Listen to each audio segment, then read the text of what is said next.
3 लाख रुपए फर्नीचर मैंने मिला है उसको 10 लाख किया जाए। सभी विधायकों ने लगभग बेंच पीटा, सिर्फ मैंने कहा कि आप लोग दरी बिछा के सोइए, अगर नहीं है तो अब दरी मंगाइए, मोटा सा दरी मंगाइए और बिछा कर सोइए। लेकिन अब जब तक छात्रवृत्ति नहीं, जब तक इस राज्य के लोगों को सुविधा नहीं, विधायकों को एक भी सुविधा नहीं दी। 3 ग्रामीण विकास मंत्री जेल की यात्रा कर चुके हैं, इसलिए मैंने वर्तमान मंत्री महोदय को भी सचेत किया कि आप एक बहुत बड़ा विभाग देख रही हैं, जिस विभाग से इस राज्य के करोड़ों लोगों को अपेक्षाएं हैं, जन आकांक्षाएं हैं। इसलिए काम करने के साथ साथ आप अपने बाबुओं से सावधान रहिएगा, क्योंकि बाबुओं का कोई नहीं होता है। आज आप मंत्री हैं, बाबू आपके आगे पीछे हैं, आप नहीं रहेंगे, बाबू उनके आगे पीछे रहेंगे, और वो बाबू इस राज्य को गोल गोल घुमा रहे हैं, जैसे विधायकों को वो गोल गोल सवालों का जवाब देते हैं।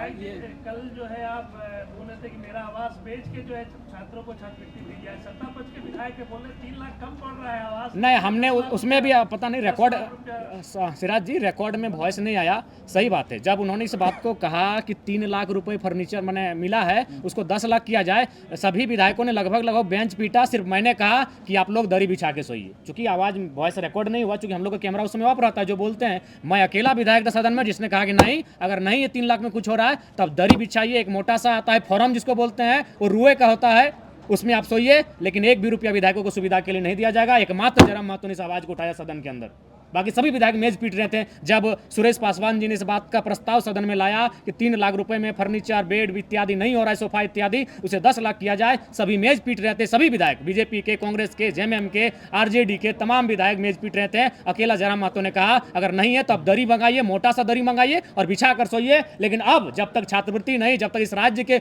लोगों को सुविधा नहीं, विधायकों को एक भी सुविधा नहीं दी। आज तो बहुत गिफ्ट बटा है। मैंने नहीं लिया है, मैंने नहीं लिया है, आपने भी देखा होगा, मैंने नहीं लिया है। अच्छा, ये जो आज ग्रामीण विकास आपकी सोच हो सकती है ना, सामान्य तौर पे जिस वर्ग से विधायक आ रहे हैं, अगर वो आराम से सोना चाहते हैं तो इसमें एतराज तो अपने लीजिए ना भाई, 2,13,000 की सैलरी क्या करेंगे? और बाकी जो इधर अन्य आए, अभी मैंने वही एक्सप्लेन किया। तो बोल रहे 1 साल से सड़क नहीं बना, पुल पुलिया नहीं बना, काम नहीं होगा तो कहाँ से आएगा कमीशन? तो 2,13,000 है ना भाई, उसे करिए ना। आज के दौर में अगर कोई 30,000 की सैलरी उठाता है पांडे जी, तो वो संतोषजनक जीवन यापन कर रहा है, पत्नी के साथ, बच्चों के साथ, 2-4 रिश्तेदारों के साथ, उनको अच्छा जीवन यापन हो रहा है। आपको 2 लाख की सैलरी में अगर आप अपना जीवन यापन नहीं कर रहे हैं तो बड़ा विचित्र बात है। ये आज जो बजट चर्चा हुई ग्रामीण विकास पर, क्या कहना है? देखिए, ग्रामीण विकास का बजट निसंदेह बहुत बड़ा बजट है बाकी की तुलना में, लेकिन अभी भी अगर हम उसका तुलनात्मक अध्ययन करें तो हमें लगता है काफ़ी कम है। वही मैंने उदाहरण दिया कि शहर में जो लोगों के खर्चे हैं और गांव में जो खर्चे हैं, गांव में जो आमदनी है और शहर में जो आमदनी है वो 2 गुना है। शहर और गांव में 2 गुना का अंतर है। तो गांव को अगर हम सशक्त करना चाहते हैं तो गांव के लोगों की आमदनी को, गांव के कार्यों को, गांव में जो भी योजनाएं जाती हैं उनको बेहतर तरीके से लेकर जाना होगा। जब हम गांव जाते हैं तो हम लोग काम की बात करते हैं, जब हम काम की बात करते हैं तो मनरेगा की बात करते हैं, जब हम मनरेगा की बात करते हैं तो मनरेगा के घोटाले सामने आते हैं। मैं और साथ ही साथ मैं मंत्री जी को तो आपके माध्यम से, क्योंकि सदन में आज उतना समय मिला नहीं, आपके माध्यम से कहना चाहूँगा कि मनरेगा से राज्य सरकार को भी सीख लेना चाहिए। क्योंकि मनरेगा की योजना जब प्लान हो रही थी, प्लानिंग इसका किया जा रहा था, तो किसी पदाधिकारी ने सजेशन किया था कि इसे फ्री में दिया जाए। एक्चुअली वास्तव में मनरेगा की योजना फ्री योजना थी, लेकिन एक अधिकारी ने कहा कि आप उनसे लकड़ी कटवा लीजिए, आप उनसे जंगल में जाकर पत्ते चुनवा लीजिए, आप उनसे जाकर मिट्टी कटवा लीजिए, सड़क के धूल कण साफ करवा लीजिए, लेकिन फ्री में पैसा ना दिया जाए। वही मनरेगा है।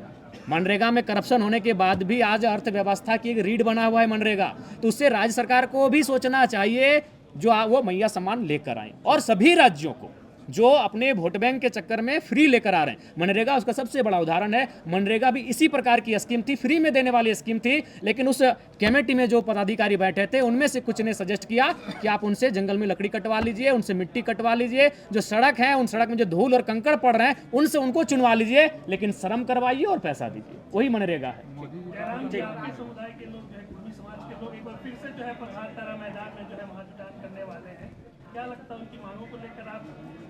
मैंने तो हमेशा कहा है कि भाई मैं अपने समाज की जो मांग है, जो विगत दशकों से, नहीं जब से हम लोग अनलिस्टेड हुए हैं, लिस्ट से बाहर हुए हैं, तब से चली आ रही है और मैं उस मांग का समर्थन करता हूँ।